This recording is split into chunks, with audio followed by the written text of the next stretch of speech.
Have you ever felt like you're trapped in a never-ending cycle of bad luck? Maybe you lost your job, went through a painful breakup, or faced a health scare that turned your world upside down. It feels like you're stuck in quicksand, sinking deeper with every move you make. You wake up each morning, and the first thing that pops into your head is that same old problem. It's like a dark cloud that follows you everywhere, raining on your parade day after day. But what if I told you that this cloud isn't actually part of you? What if I said that the tough situation you've been dealing with is already over, and it's time for you to break free and become the amazing person you're meant to be? Today, we're going to talk about something that can change your life.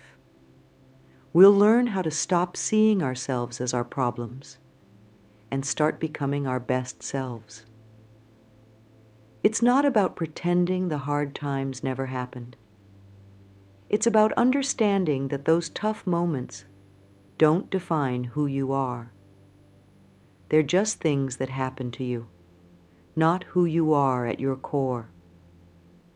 Think about it like this. If you wore a red shirt yesterday, does that mean you are the color red? Of course not. You're still you, whether you wear red, blue, or no shirt at all. The same goes for the difficult situations in your life. They're like clothes you've worn, experiences you've had, but they're not the real you underneath. So, are you ready to take off those heavy, uncomfortable clothes of past problems and slip into something that feels more like you? Are you ready to stop being the person who's always struggling and start being the person who's thriving and growing? If you answered yes, even if it was just a tiny whisper in your heart, then this video is for you. Let's learn how to move past those tough times and become the best version of ourselves. Now, you might be wondering, what does it really mean to stop identifying with my problems? It's a great question, and it's the key to unlocking a whole new way of living.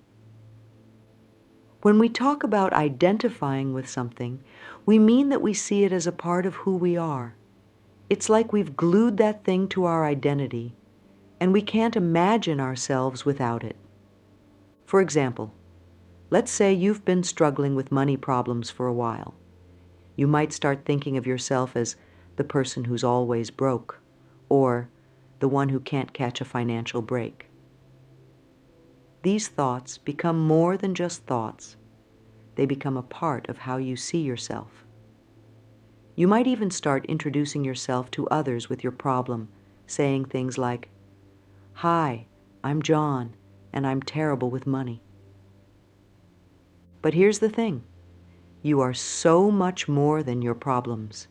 You're not the broke person, or the unlucky one, or the failure. These are just situations you're going through, not who you are at your core. When we stop identifying with our problems, we create space for something amazing to happen. We open the door to becoming our highest version, the best possible version of ourselves. Think of your highest version as the you that you've always dreamed of being. It's the you that's confident, happy, and living life to the fullest. This version of you isn't weighed down by past problems or current struggles. Instead, it's free to grow, learn, and achieve amazing things.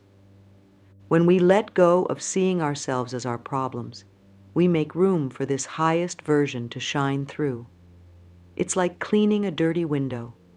Suddenly, the sunlight can pour in, brightening up the whole room. In the same way, when we stop identifying with our difficulties, we allow our true, bright selves to shine through.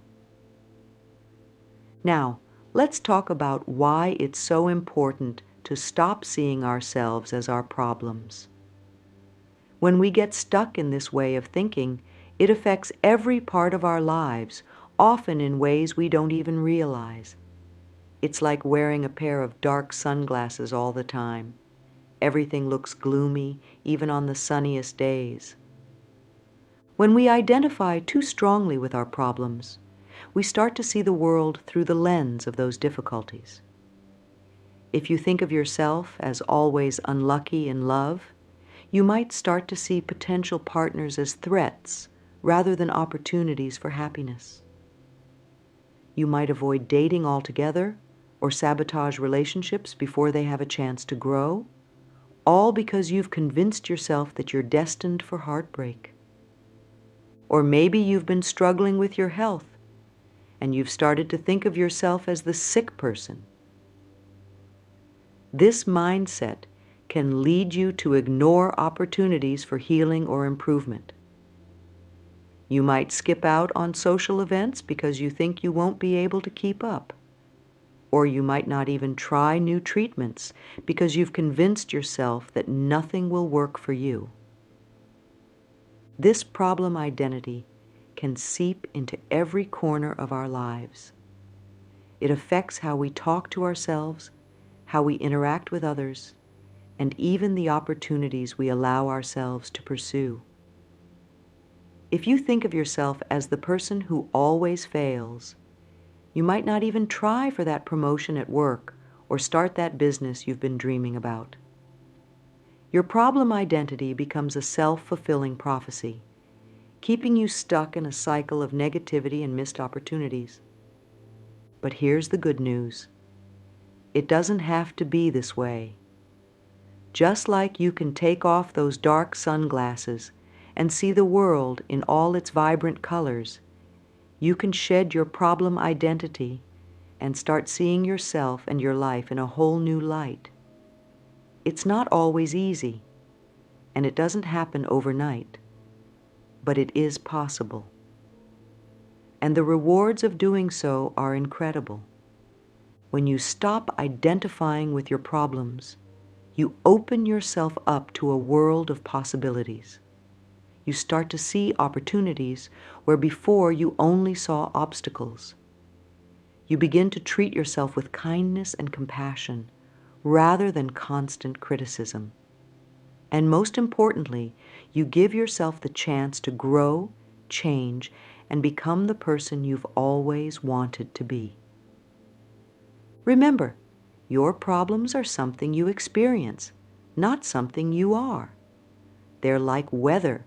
Sometimes it rains, sometimes it's sunny, but the sky itself remains unchanged. In the same way, you can go through difficult times without becoming those difficulties. You remain you, a unique, valuable person with endless potential, no matter what storms you weather. So as we continue this journey together, I want you to start thinking about the ways you might be identifying too closely with your problems. Are there labels you've given yourself based on your difficulties? Are there opportunities you've been avoiding because of how you see yourself? Just becoming aware of these thought patterns is the first step towards breaking free from them. In the next part of our discussion, we'll explore what it really means to be your highest self and why it's so important to strive for this version of you. We'll also look at some practical ways to start shifting your mindset and letting go of those problem identities that have been holding you back. Remember, this is a journey, and every step forward, no matter how small, is progress. You've already taken the first step just by being here and being open to change. So let's keep going and discover the amazing person you truly are beneath all those labels and problems. Understanding your highest self. Let's talk about this idea of your highest self. It might sound a bit fancy or complicated, but it's actually pretty simple. Your highest self is just the best version of you that you can imagine. It's like if you took all your good qualities, turned them up to 11, and got rid of all the stuff that's been holding you back. This isn't about becoming a totally different person. It's about becoming more you, the real you, without all the baggage and limitations you've picked up along the way. Think of it like this. Imagine you're a tree.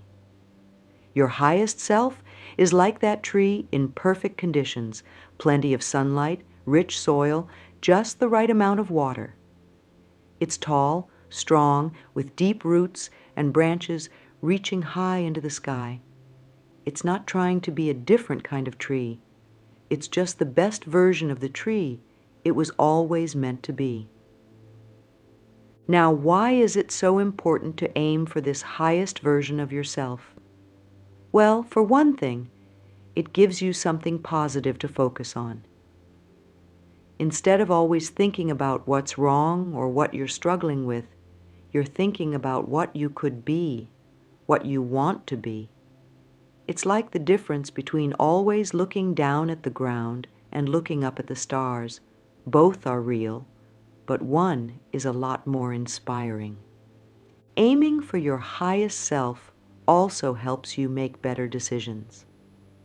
When you're faced with a choice, you can ask yourself, what would my best self do in this situation? This can guide you towards actions that help you grow and improve rather than staying stuck in old patterns. But here's the really cool part. Your highest self isn't some far-off, impossible dream. It's already a part of you right now. It's just waiting for you to recognize it and let it shine. Every time you're kind when you could have been mean, every time you try something new even though you're scared, every time you pick yourself up after a setback, that's your highest self peeking through. Now you might be wondering, how do I know if I'm ready to let go of my old problems and start becoming my highest self? That's a great question, and the answer is different for everyone. But there are some common signs that you might notice when you're ready for this big change. First, you might start feeling restless or unsatisfied with your current situation. It's like an itch you can't quite scratch. You know something needs to change, even if you're not sure what or how. This restlessness is actually a good thing. It's your highest self starting to wake up and push for change. Another sign is that you start seeing your problems differently. Maybe you've been through a tough breakup, and suddenly you realize you haven't thought about your ex in days. Or you notice that when you think about that job you lost, you feel more curious about what's next than upset about what happened. This shift in perspective is a big clue that you're ready to move on. You might also notice that you're more open to new ideas and experiences. Things that used to scare you now seem kind of exciting. You find yourself saying, "Why not?" instead of "I can't" more often. This openness is your highest self encouraging you to explore and grow. Another important sign is that you start to feel a sense of hope or possibility that wasn't there before. Even if nothing in your external circumstances has changed yet, you have this feeling that things can get better. It's like seeing the first tiny green shoot poking through the soil after a long winter, a sign that growth is coming.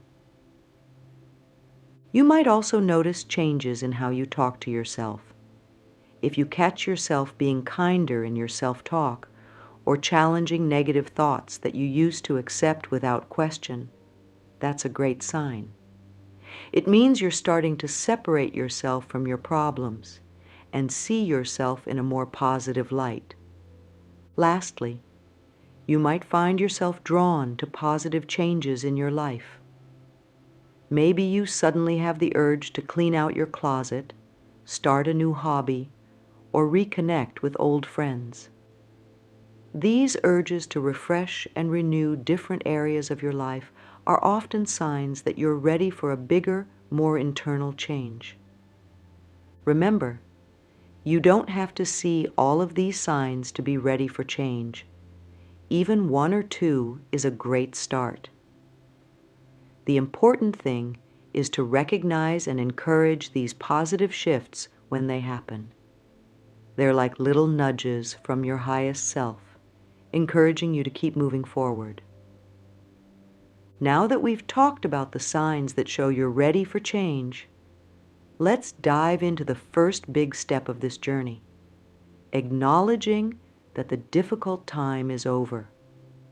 This might sound simple, but it's actually really powerful and sometimes quite challenging. You see, when we've been in a tough situation for a while, we can get used to it. It becomes our normal, even if it's not a good normal. We might even find ourselves holding on to our problems because they're familiar, even though they're not making us happy. It's like wearing an old, uncomfortable pair of shoes just because we're used to them. Acknowledging that the difficult time is over means really accepting deep down that you don't need to carry this burden anymore. It's about giving yourself permission to put down that heavy backpack of problems you've been lugging around. This doesn't mean pretending the tough times never happened. They did happen, and they've probably taught you some important lessons. But acknowledging the end of a difficult time means recognizing that those experiences are in the past. They're part of your story, but they're not your whole story, and they definitely don't have to be your future. Here's a simple exercise you can try to help with this acknowledgement. Find a quiet moment and take a few deep breaths. Then say to yourself out loud if you can, "The difficult time is over. I acknowledge its end." It might feel a bit silly at first, but keep going. You can add to it if you like. "The difficult time is over, and I'm ready for a new chapter." Or, "The difficult time is over, and I choose to move forward." As you do this, pay attention to how you feel. You might notice some resistance. That's normal. Our brains often try to keep us in familiar patterns, even when those patterns aren't good for us. If you feel resistance, don't fight it. Just notice it, and gently remind yourself that you're safe, and it's okay to let go. You might also feel a sense of relief, or maybe a mix of emotions. Whatever you feel, it's okay. The important thing is that you're starting to create a mental shift. You're drawing a line between your past difficulties and your present moment. Try doing this exercise every day for a week. You might be surprised at how your feelings change over time. Some days it might feel really true. Other days it might be harder to believe. That's all part of the process. The key is to keep acknowledging the end of the difficult time, even when it feels challenging. Remember, acknowledging the end of a difficult time doesn't mean your life will suddenly be perfect. You might still have tough days or moments when old problems try to creep back in. But by consistently acknowledging that the difficult time is over, you're training your mind to look forward instead of backward. You're creating space for new, better experiences to come into your life.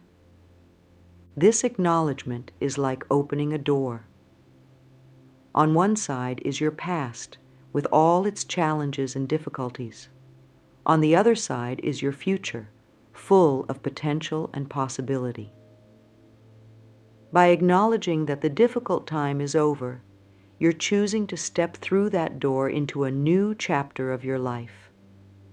You're choosing to align yourself with your highest self, the version of you that's ready to grow, thrive, and embrace all the good things life has to offer.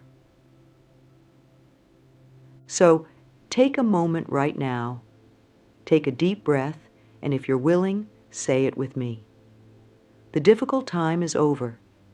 I acknowledge its end, and I'm ready for what comes next. Feel the power in those words. This is the first step on your journey to becoming your highest self, and you've already begun. Be proud of yourself for taking this step, and know that there are so many good things waiting for you on this path forward. Now that we've acknowledged the end of the difficult time, let's talk about the next big step: letting go of the old story. We all have stories we tell ourselves about who we are and what we're capable of. When we've been through tough times, these stories can become pretty negative. Maybe you've been telling yourself, "I'm just not good with money," or "I always end up alone," or "I'll never be successful." These stories might feel true, but they're just that, stories. And it's time to start telling ourselves a new one. Letting go of the old story is like cleaning out your mental closet. You're going through all those old, worn-out beliefs and deciding which ones you want to keep and which ones you're ready to toss out. It's not always easy. Some of these beliefs might feel like old friends, even if they're not very helpful. But making space in your mind is crucial if you want to step into your highest self. So how do we actually do this? One powerful way is to start catching yourself when you're telling the old story. Maybe you're about to start a new project and you hear that little voice in your head saying, "Why bother? You'll probably fail anyway." When you notice this happening, take a moment to pause. Remind yourself, that's the old story. I'm writing a new one now. Then, try replacing the old story with a new, more positive one. Instead of, "I always fail," try, "I'm learning and growing with every experience." Instead of, "I'm not good enough," try, "I'm becoming better every day." It might feel weird or false at first, but keep at it. You're retraining your brain to focus on possibilities instead of limitations. Another helpful technique is to question your old stories. When you catch yourself thinking something negative, ask yourself, "Is this really true? Do I have any evidence that contradicts this belief?" Often you'll find that your old stories aren't as solid as they seem. Maybe you're not always unlucky in love. Maybe you've had some good relationships too, but you've been focusing on the bad ones. Remember, letting go of the old story doesn't mean pretending everything is perfect. It's about being honest with yourself while also being kind and optimistic. It's about recognizing that you are more than your past experiences and that you have the power to shape your future. Now that we're letting go of our old stories, it's time to start imagining something new and exciting, your highest self. Visualization is a powerful tool that can help us create a clear picture of who we want to become. It's like creating a mental vision board for your best possible future. Let's do a simple visualization exercise together. Find a comfortable place to sit or lie down, somewhere you won't be disturbed for a few minutes. Close your eyes and take a few deep breaths, letting yourself relax with each exhale. Now, imagine yourself in the future, maybe a year from now or 5 years. Picture yourself as your highest self, the best version of you. What does this version of you look like? How do you carry yourself? What kind of energy do you radiate? Think about how this highest version of you approaches life. How do you handle challenges? How do you treat yourself and others? What kind of things are you doing in your daily life? Really let yourself sink into this vision, making it as detailed and vivid as you can. As you're imagining all this, pay attention to how it makes you feel. Does it excite you, inspire you, make you feel peaceful or confident? These feelings are important. They're like little signposts pointing you toward your true highest self. When you're ready, slowly open your eyes and come back to the present moment. Take a moment to jot down some notes about what you saw and felt. This vision of your highest self isn't set in stone. It can change and evolve as you do. But it gives you a starting point, a north star to guide you as you grow and change. Try doing this visualization exercise regularly, maybe once a week or even daily if you can. The more you practice, the clearer and more detailed your vision of your highest self will become. And the clearer that vision is, the easier it will be to start aligning your actions and thoughts with it in your everyday life. Now that we have a vision of our highest self, let's talk about some practical, everyday actions we can take to start bringing that vision to life. Remember, becoming your highest self isn't about making huge, dramatic changes overnight. It's about small, consistent actions that add up over time. One powerful daily action is to start your day with intention. Before you even get out of bed, take a moment to remind yourself of your highest self. You might say something like, "Today, I choose to be my best self," or "I am becoming my highest self with every action I take." This sets a positive tone for your day and reminds you of what you're working towards. Another important action is to practice self-compassion. Your highest self isn't perfect. They're just the best version of you. So when you make mistakes or face setbacks, which we all do, treat yourself with kindness. Instead of harsh self-criticism, try talking to yourself the way you'd talk to a good friend. This helps you bounce back faster and keeps you aligned with your highest self. Mindfulness is another powerful tool. Try to take a few moments each day to simply be present. This could be through meditation, or just by paying full attention to a simple task like washing dishes or taking a walk. Mindfulness helps you stay connected to your true self and makes it easier to notice when you're slipping into old, unhelpful patterns. Learning something new every day, even if it's just a small fact or skill, can also help you grow into your highest self. This keeps your mind open and reminds you that you're always capable of growth and change. Lastly, try to do one thing each day that aligns with your vision of your highest self. Maybe that's reaching out to help someone, taking a step towards a goal, or simply choosing a positive attitude in a challenging situation. These actions, no matter how small, are like stepping stones leading you towards your best self. Remember, consistency is key. It's better to take small actions every day than to make big efforts sporadically. Your highest self isn't a destination you reach once and for all. It's a way of living that you cultivate day by day.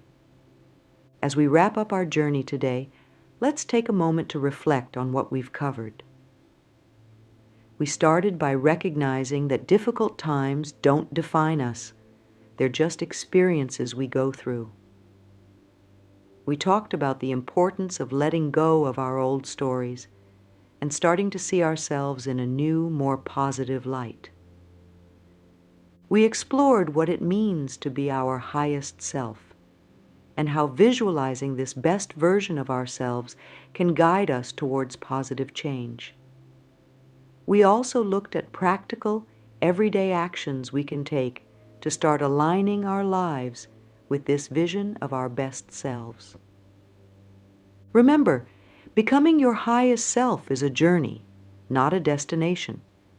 It's about progress, not perfection. There will be days when it feels easy and natural, and days when it's more challenging. That's okay.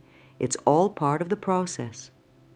The most important thing is to keep moving forward, one small step at a time. Every time you choose kindness over criticism, growth over stagnation, or possibility over limitation, you're aligning yourself with your highest self.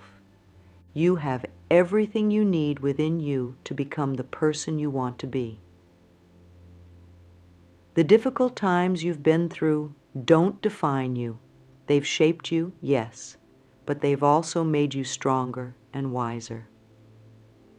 Now it's time to use that strength and wisdom to create the life you truly want. So, as you go about your day, remember, the difficult situation is over. You are not your problems. You are a beautiful, complex, ever-evolving being with limitless potential. Your highest self is already within you, just waiting to shine through.